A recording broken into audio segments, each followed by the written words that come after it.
Welcome back to Investigate Joe Rogan. Today I will be looking at episode 1543 with Brian Muraresku and Graham Hancock. There were many things said in this episode. A lot of the smaller details were true, verifiably true, but most of the big picture stuff is questionable at best and pure nonsense at worst. For instance, Rogan says there's a lot of evidence that the Salem witch trials were caused by ergot, a mold that can cause you to hallucinate. In reality, there is no actual evidence. It's just a theory. We don't have any ergot-infested breadcrumbs from the ye olden days. And there are good reasons to think that this theory is wrong as well. Convulsive ergotism, which is what Linda R. Caporeal, the creator of this theory, says the accusing girls had. It really only happens in populations that lack vitamin A, and the people of Salem had lots of access to dairy and fish since they were by a port, so there's no reason to think that they were vitamin A deficient. Also, if it was ergot that caused all of this, why were only these girls infected?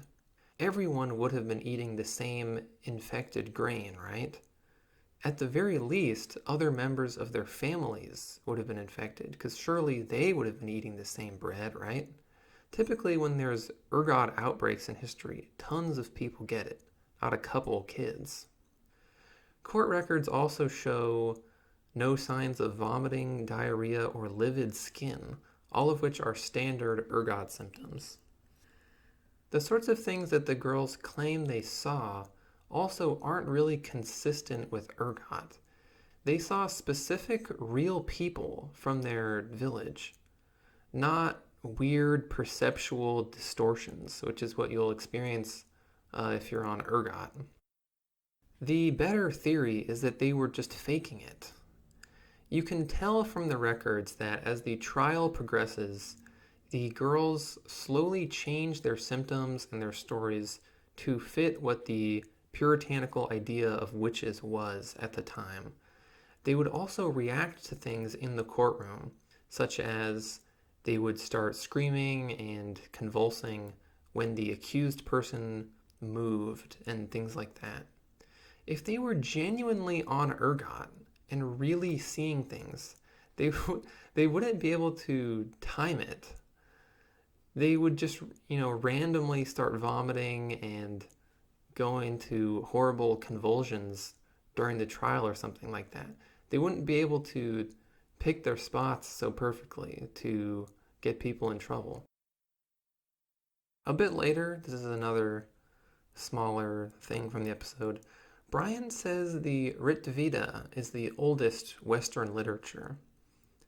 It's not really Western, so I think he misspoke or something, but either way, actually, the instructions of Shrupak and Kesh Temple Hymn are thought to be the oldest literature ever. They are from 2600 BC, which is pretty old. That's like boomer times. And the instructions of Shrupak has lots of good advice, such as, quote, you should not locate a field on a road, and you should not play around with a married young woman. The slander could be serious. This is classic, timeless advice. Kesh Temple Hymn is just some myth stuff. Doesn't have cool field and sex advice, so I won't talk about it. Also around this time, Rogan briefly mentions that MDMA can cure PTSD and Ibogaine can cure opioid addictions.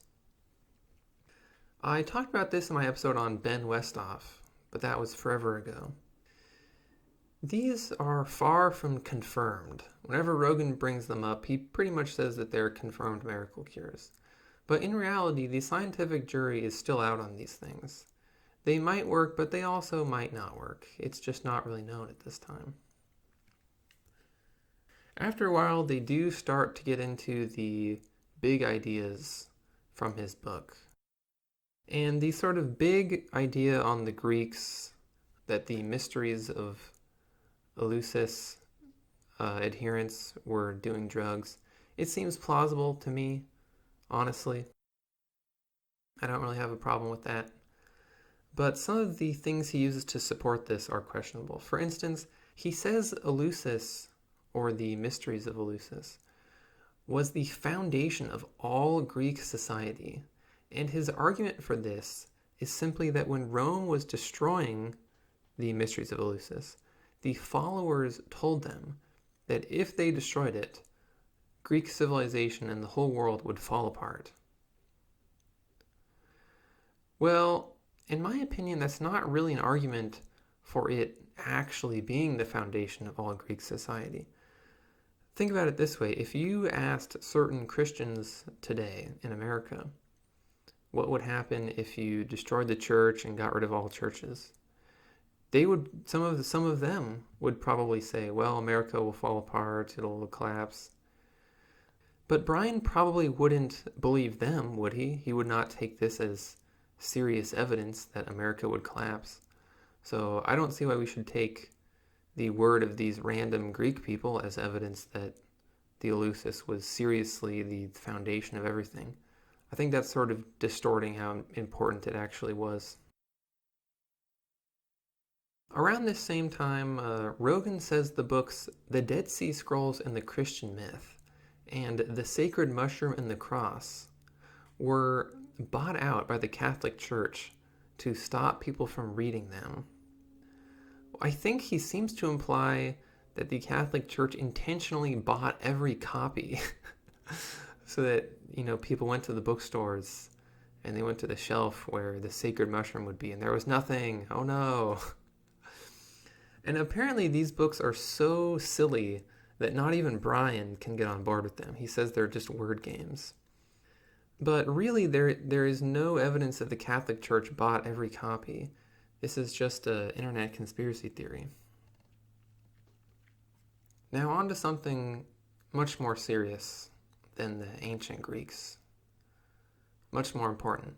The three of them all agree that Santa Claus lore comes from magic mushrooms, specifically Amanita muscaria. Now, not everyone is on board with this idea. Ronald Hutton, a history professor at the University of Bristol, who I found talking about this in an article, has this to say about the idea.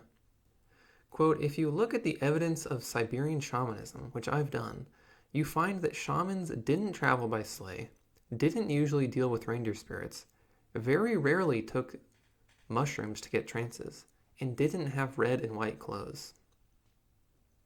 So if this is true, that pretty much shoots down everything they have to say about Santa Claus lore being inspired by psychedelic mushrooms. Now this guy might be going too far in the opposite direction. There are real historians other than Brian and Graham Hancock who will argue that Santa Claus was influenced by mushrooms. However, Brian and Graham Hancock never once mention Saint Nicholas, the actual human being who really existed, upon which everyone agrees that Santa Claus is based. Santa Claus, well, modern Santa Claus, is a combination of Saint Nicholas, the actual guy, and Father Christmas, who is an English folk character from ye olden days. And the things that they attribute to mushrooms have, in my opinion, more likely explanations in St. Nicholas.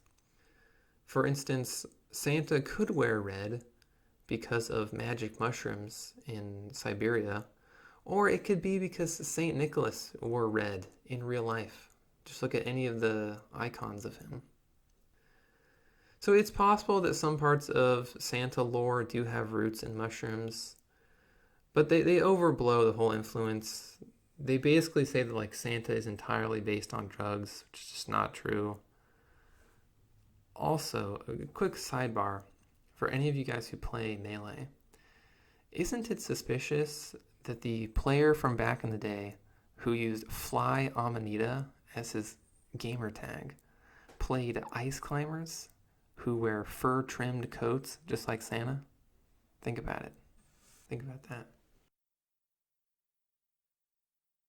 But eventually they do get off of Santa Claus and onto less important topics, like this guy's book. And The big premise of this guy's book is that the early Christian church used psychedelic wine for the Eucharist, also known as communion.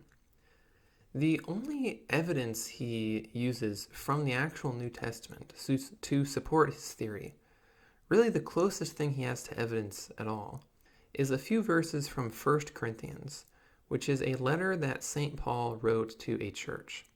I will read more than he did, since context is important when you read books.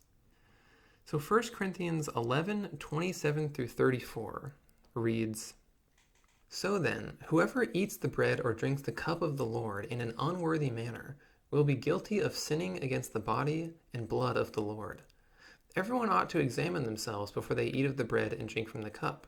For those who eat and drink without discerning the body of Christ eat and drink judgment on themselves. That is why many among you are weak and sick, and a number of you have fallen asleep. But if we were more discerning with regard to ourselves, we would not come under such judgment. Nevertheless, when we are judged in this way by the Lord, we are being disciplined so that we will not be finally condemned with the world. So then, my brothers and sisters, when you gather to eat, you should all eat together. Anyone who is hungry should eat something at home, so that when you meet together it may not result in judgment." So is this a cryptic message to the ye olden Church of Corinth to stop ODing on psychedelic wine and dying on accident? There's not really a reason to think that this is the case. So what is St. Paul's problem here? Well, if you scroll up just a little bit further and get just a little bit more context, you can find out.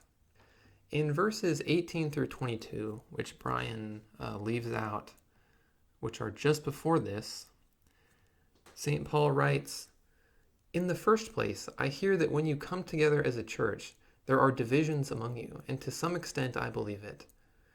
No doubt there have to be differences among you to show which of you have God's approval. So then, when you come together, it is not the Lord's Supper you eat, for when you are eating, some of you go ahead with your own private suppers. As a result, one person remains hungry and another gets drunk. Don't you have homes to eat and drink in? Or do you despise the church of God by humiliating those who have nothing? What shall I say to you? Shall I praise you? Certainly not in this matter." Brian leaves this part out, obviously. So what St. Paul is apparently criticizing in all these verses is this church's practice of everyone bringing their own food to eat as the Eucharist. Obviously today, as far as I know, people don't bring their own bread from home to church in like modern times. But apparently that's what this church was doing. Everyone would show up with their own food. And this meant that poor people would go hungry and just not get anything. And then rich people were, living it up, getting drunk at church probably, just having a grand old time, eating like lobster and stuff. So St. Paul is criticizing a specific named problem here, not wheat mold, not some like cryptic message. He means what he said. And this is sort of part of a bigger thing. Like, you can always argue that there is a like secret hidden message. For instance, people will say that Islam is secretly worshiping the moon because like Allah kind of sounds like the Arabic for like moon or something like that. And it's like, oh, well, yes, the Quran doesn't say that they're worshiping the moon. It says that they're doing this and this specifically. But of course, they are secretly worshiping the moon. So you could say, well, yes, St. Paul is criticizing a specific church practice here. But what he really means is they need to stop drinking LSD. There's just no real reason to think that there's a sort of secret message. Brian also says that wine was everywhere in the ancient Christian world, and he uses this to support his theory. And it is true that wine was everywhere in the ancient Christian world, but this does not support his theory. If anything, it goes against his theory. It is not suspicious that, like the Greeks, Christians used wine in their ceremonies, because wine was everywhere. It was totally ubiquitous. It was safer to drink than water at the time, because antioxidants in the additives and alcohol would kill potentially dangerous microorganisms. He also points out that the world's oldest wine cellar was found in Galilee. And he says this in sort of conspiratorial tones. But I'm not sure what the argument is here. Jesus was from Galilee, and then the oldest wine is in Galilee. So, like, Jesus, he drank wine. And maybe he invented wine, because that's the oldest. And, people put cinnamon in wine back then. So they could have put LSD in, too. Like, they had the ability to put things in wine, like, for flavor. I don't know. This is just really not really much of an argument here. Other interesting biblical interpretations in this episode include Graham Hancock's assertion that he saw a snake once while he was on DMT, and that this explains the Garden of Eden story in Genesis in the Bible. This doesn't really make sense, since in the story of the Garden of Eden, the snake is the bad guy, because he's Satan, and he wants them to take the apple. He wants them to do apples, do drugs. But I thought drugs were actually good, though. So then why is God the bad guy in the story for wanting them to not do drugs? Because I thought Graham Hancock said you should do drugs. And then earlier they said that Jewish priests did DMT and smoked weed. So shouldn't the good guy be telling Adam and Eve to do drugs? Not Satan, because Satan is the bad guy? Shouldn't it be the other way around? It's almost as if you shouldn't base your theories about religion and ancient cultures on drug-induced hallucinations. But this is not Graham Hancock's only wild idea. Rogan likes to present Graham Hancock as this sort of reasonable, chill old guy who, he's really smart, but he's wrongfully persecuted by evil academics who are always trying to discredit him. But Graham Hancock's big picture worldview is nearly as crazy as Alex Jones. In this episode, he talks about how he believes all world governments and the Catholic Church are part of a conspiracy to stop people from taking psychedelic drugs. They all know that psychedelic drugs are good, but they stop people from using them because they don't want them to think too much or whatever. Funnily enough, Brian sort of contradicts this idea when he talks about how open and willing to help him the Catholic Church was with his book. How he talks about, this priest showed me around, gave me his opinions on the matter. I thought that was pretty funny. But Graham Hancock also believes that psychedelic drugs take you to a real alternate reality where you can communicate with real extra-dimensional beings. Alex Jones also happens to believe this. Now, obviously, there's no evidence for this, but he's clearly very invested in all of this stuff. These are all just real things he says in the episode. And it is truly baffling to me how someone who knows this much about psychedelic drugs, knows all the, chemical stuff going on, how it causes hallucinations in your brain, how they make you see things, and so on, how he genuinely believes that there are real aliens and things talking to him truly baffles me. He also uses cave paintings of characters who are half animal as evidence that even cavemen were doing psychedelics. He goes so far as to say that it is the only possible explanation. He literally cannot fathom the idea that someone would just use their raw imagination to draw a centaur on a wall. This is beyond the realm of belief for him, he says. But interdimensional beings talking to you while you're high, yeah, that's real. That's totally real, though, by the way. Ultimately, though, Brian does most of the talking in this episode, not Graham Hancock. And most of what he says is pretty much pure theorizing. So here are some counter theorizings of mine. Brian freely admits to having no evidence. He says there's no smoking gun. He also freely admits that all archaeologists and historians disagree with him. If you connect those dots, it's not hard to figure out why they disagree with him. And no, it's not because they're part of some massive conspiracy. If the early Christian Eucharist was psychedelic in nature, why are none of the mystical experiences in the New Testament associated with taking the Eucharist? Accounts of the Greek mystery make sense because they take the drink and then they see things. But that's simply not the case in the New Testament. Like the case of Ergot and the witch trials, why are the mystic experiences in the New Testament not similar to those experienced by people taking psychedelics?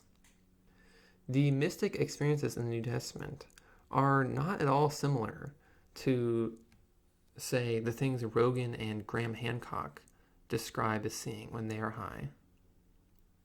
People have religious experiences today without psychedelics. So why should we try to attribute all religious experiences of people from the past to psychedelics? Why? That really cuts at sort of the underlying theory of these people. Now, throughout the podcast, Rogan frequently asks, where would we be if you didn't write this book, to Brian? Well, we would have slightly less pseudo-history in the world to deal with if he had never written this book. Towards the very end of the episode, when they're sort of signing off, Brian says that you don't need to know anything about history or religion or, chemistry or whatever other subjects to read his book. And this is basically the problem right here with this sort of, pop history, pop research. People will read this with no context and no background. And so they will be easily convinced. They'll believe it. That's how you get things like the Da Vinci Code being taken seriously. As he admits himself, no actual historians, archaeologists, etc. are convinced by him. But Joe Rogan is. So now there's going to be loads of people who listen to this episode. Probably they won't even buy the book. And then they'll think that it's real. And it's not that they're dumb or they're easily fooled. It's simply that they don't have any sort of context for the things that he's saying. They don't have any other knowledge that could contradict it. And he seems authoritative. He talks about how he did all this research. I did research for 12 years. It's sort of like the movie Boyhood. If it took 12 years, it's got to be good. So they will think that he's right. Also, on a side note here, almost none of the things he says in this episode are original to him. Basically, everything he says had already been thought of and theorized about. So I don't know what took him 12 years exactly. I think he just wanted to travel around Europe. Anyway, those are all my notes for this episode. That's everything I have to say about it. But before I end the episode, I do have an announcement. Well, sort of an announcement. It is that time in the lifespan of a podcast where I am going to do a Q&A episode to celebrate the 1-year anniversary of Investigate Joe Rogan, which is coming up here in just a little bit. So if you have any questions about Investigate Joe Rogan, about anything, you can email me them, you can message them to me on Twitter, you can send them by Telegram, Pigeon, you can take DMT and beam them to me through astral projection. However you want to do it, there's going to be a Q&A episode, and your question could be in that episode. But until then, thanks for listening. I hope you enjoyed this, and I will see you next episode.